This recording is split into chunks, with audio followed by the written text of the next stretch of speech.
Study IQ IAS, अब तैयारी हुई अफोर्डेबल। दोस्तों, आजादी के बाद से अब तक की ये वो टाइमलाइन है जब पाकिस्तान ने हम पर हमला किया है और भारत के खिलाफ पाकिस्तान की नफरत साफ बताती है कि पाकिस्तान के डीएनए में एंटी इंडिया वायरस बहुत पहले से मौजूद है। लेकिन जब इसी चीज को हम जियोपॉलिटिकल लेंस से देखते हैं तो हमारे अंदर कई सवाल आते हैं। जैसे पाकिस्तान जहां इतनी पॉलिटिकल इंस्टेबिलिटी है, जिसने कई बार मिलिट्री कू फेस की, जिसकी इकोनॉमिक हालत हमेशा से बदतर रही, लेकिन फिर भी वो इंडिया के ऊपर इतने अटैक्स कैसे करवा पाता है? क्या इसके लिए पाकिस्तान अमेरिका और चाइना जैसे देशों का पपेट बना रहता है? दोस्तों, एक बड़ा सवाल है और इस सवाल का जवाब हम पाकिस्तान के पूर्व प्रधानमंत्री इमरान खान के इस बयान में सर्च कर सकते हैं। एक फैसला हुआ बाहर के मुल्क ने, अमेरिका ने, वहां फैसला हुआ कि जी उनको एक आदत नहीं है पाकिस्तान में एक हुकूमत जो कि इंडिपेंडेंट फैसले करे। दोस्तों, इसके अलावा भी इमरान खान ने अपने एक बयान में पाकिस्तान के करंट प्रधानमंत्री शहबाज शरीफ को यूएस का पपेट बताया था और ये तक कह दिया कि new PM is slave of America. वो शहबाज शरीफ जो आजकल सरवाई है वो पहुंच जाएगा, जिसके ऊपर अरबों रुपए की चोरी के केसेस हैं, वो पहुंच जाएगा और उसके बाद हम हमारे ताल्लुकात ठीक हो जाएंगे, यानी कि वो वफादारी से हमारी गुलामी करेगा। स्वागत है आप सभी का स्टडी IQ में। अनुराग पांडे नाम है हमारा और आज के इस वीडियो में हम ये समझेंगे कि क्या सचमुच में Pakistan is a puppet of super powers. दोस्तों, वीडियो को कंटिन्यू करें उससे पहले आप सभी के लिए एक इंपॉर्टेंट अपडेट है। दरअसल IAS की तैयारी को और भी अफोर्डेबल एंड कॉम्प्रिहेंसिव बनाने के लिए स्टडी IQ आपके लिए लाया है P2I, that means prelims to interview program 2024। दोस्तों, इसके जरिए आप प्रीलिम्स, मेंस एंड इंटरव्यू यानी यूपीएससी एग्जाम के तीनों स्टेज की तैयारी एक साथ कर सकते हैं। यूपीएससी सिलेबस को कंसीडर करते हुए इस बैच में आपको लाइव क्लासेस के through basic to advance cover कराया जाएगा। साथ ही mentorship, test series, crash course, notes और बुक्स, ये सब कुछ भी आपको इस बैच में मिल रहा है। दोस्तों, UPSC IAS live prelims to interview 2024 batch 7 25 मई से शाम 6 बजे स्टार्ट हो रहा है। वैसे तो इस बैच की टोटल फीस 45,000 है, लेकिन दोस्तों आप AN लाइव कूपन कोड का इस्तेमाल कर इस बैच को बहुत कम दाम यानी 30,000 का अवेल कर सकते हैं। इस बैच से रिलेटेड अधिक जानकारी के लिए आप स्क्रीन पर दिए गए नंबर पर कॉल कर सकते हैं या फिर वीडियो के डिस्क्रिप्शन बॉक्स में दिए गए कोर्स से रिलेटेड PDF को भी डाउनलोड कर सकते हैं। दोस्तों, जब भी कभी आप इंटरनेट पर यह सर्च करेंगे कि पाकिस्तान अ पपेट, तो आपको इससे रिलेटेड ढेरों आर्टिकल्स एंड न्यूज रिपोर्ट्स मिल जाएंगी। लेकिन इन सब में एक कॉमन चीज जो आपको देखने को मिलेगी वो होगी ये दो कंट्रीज यानी यूएस और चाइना।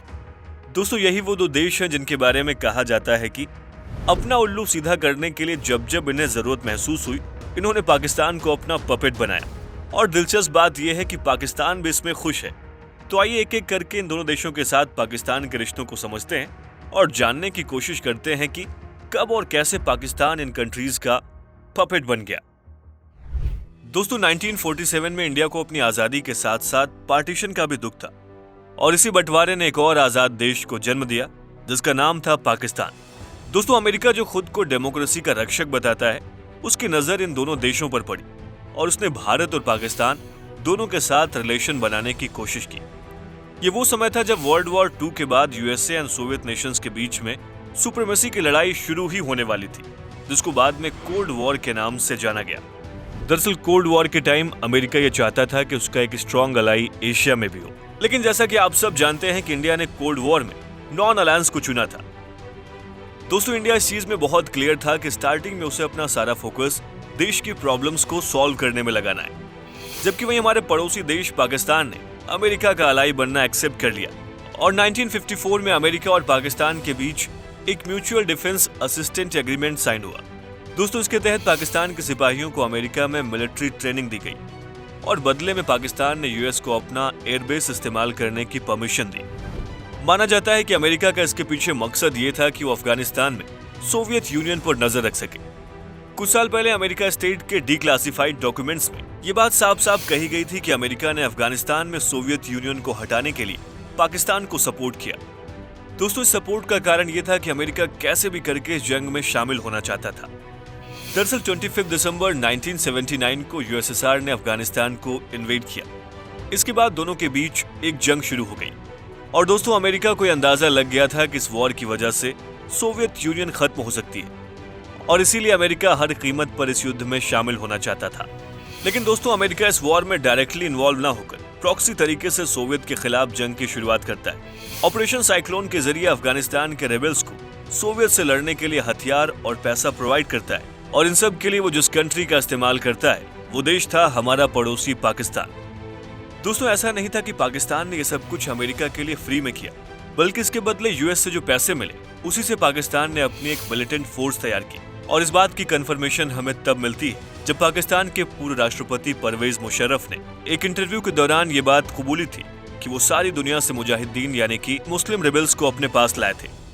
एक रिलीजियस मिलिटेंसी हमने पाकिस्तान के हक में यहाँ इंट्रोड्यूस की सोवियट्स को निकालने के लिए। ठीक है। हम मुजाहिदीन लाए पूरी दुनिया से, हमने तालिबान को ट्रेन किया, उन्हें वेपन्स दिए, उनको अंदर भेजा।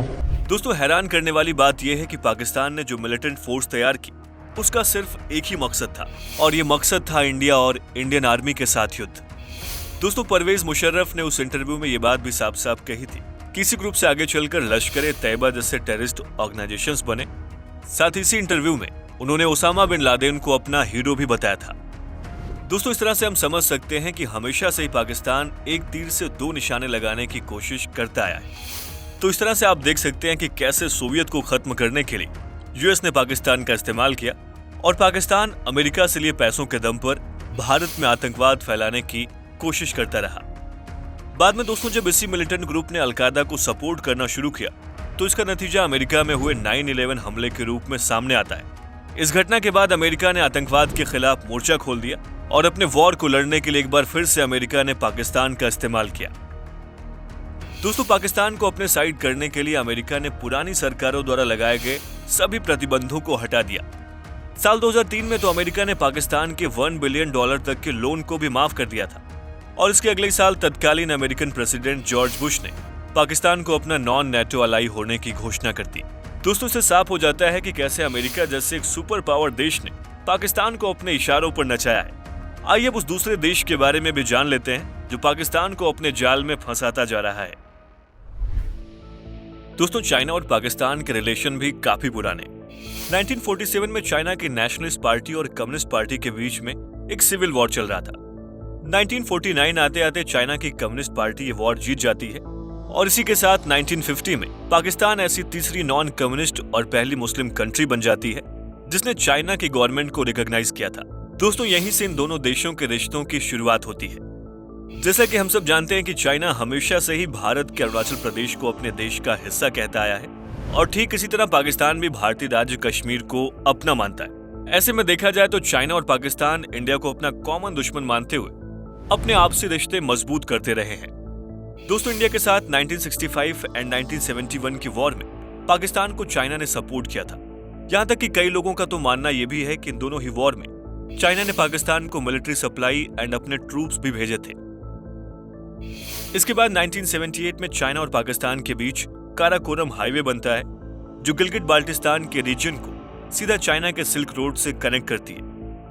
दोस्तों ये प्रोजेक्ट दोनों देशों के लिए काफी बड़ा था, और इसी के साथ चाइना ने पाकिस्तान के डेवलपमेंट में अपना कदम भी रखा, और आगे चलकर इस स्टेप ने एक तरीके से पाकिस्तान को चाइना का गुलाम बना दिया। इसके बाद साल 2015 में चाइना अपने एम्बिशियस इनिशिएटिव यानी कि BRI के तहत पाकिस्तान के साथ सीपेक की शुरुआत करता है।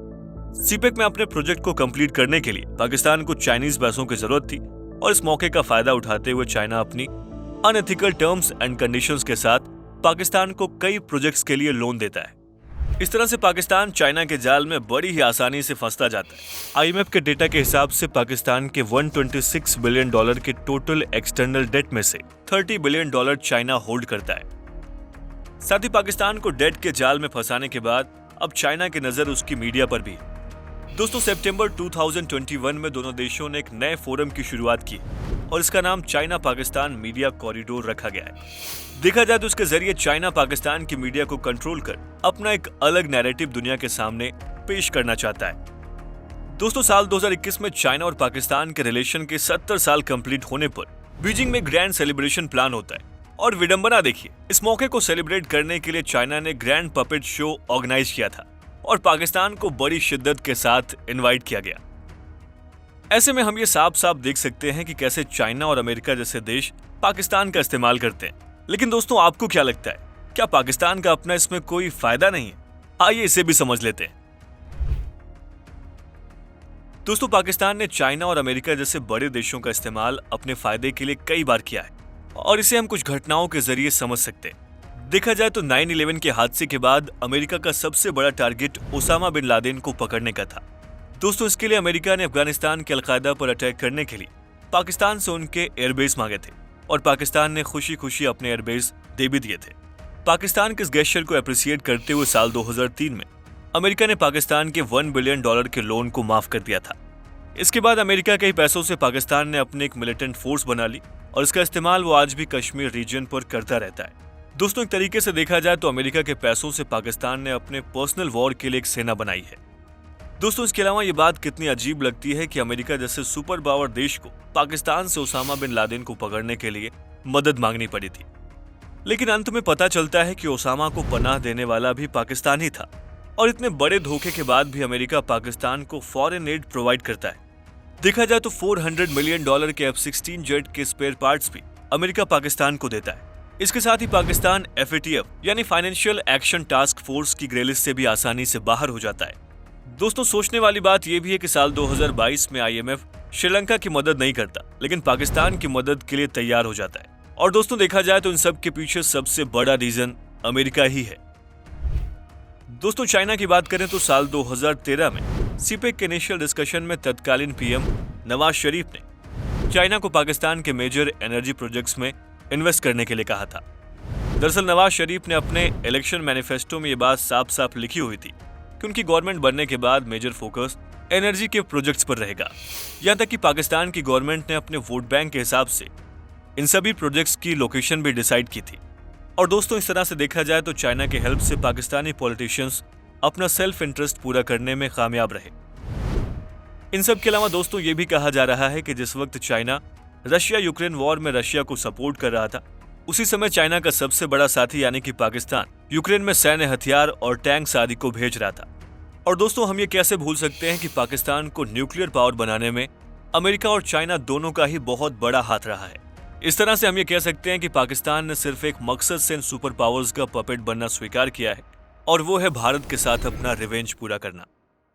दोस्तों, एक फेमस कोट है, When ambition gets out of hand, we are vulnerable to manipulation by others। Pakistan की करंट सिचुएशन को देखकर ये कोट उसके ऊपर बिल्कुल फिट बैठता है। ऐसा लगता है कि पाकिस्तान इंडिया के खिलाफ साजिश बना बनाकर खुद ही खत्म होने की कगार पर आ गया है। आज पाकिस्तान की इकोनॉमिक हालत कौन नहीं जानता। पाकिस्तान में एक अमेरिकन डॉलर 282 पाकिस्तानी रुपए के बराबर हो गया है। देखा जाए तो पाकिस्तान की करेंसी वैल्यू के साथ साथ ही लोगों का विश्वास भी उसके इंस्टीट्यूशन पर गिरता जा रहा है। दोस्तों, अब समय आ गया कि पाकिस्तानी सरकार अपने गिरेबान में झांके और अपना ध्यान एंटी इंडिया से शिफ्ट करके साथ ही पाकिस्तान को विदेशी ताकतों का पपेट बनाने की बजाय खुद को भारत की तरह आत्मनिर्भर और पाकिस्तान की जनता के विकास में लगाए। दोस्तों, कैसा लगा आपको हमारा ये वीडियो? इसके बारे में हमें इस वीडियो के कमेंट बॉक्स में जरूर लिखें। साथ ही इस पूरे मुद्दे पर आपकी राय क्या है, इसके बारे में हमें इस वीडियो के कमेंट बॉक्स में लिखना बिल्कुल ना भूलें। स्टडी IQ IAS अब तैयारी हुई अफोर्डेबल।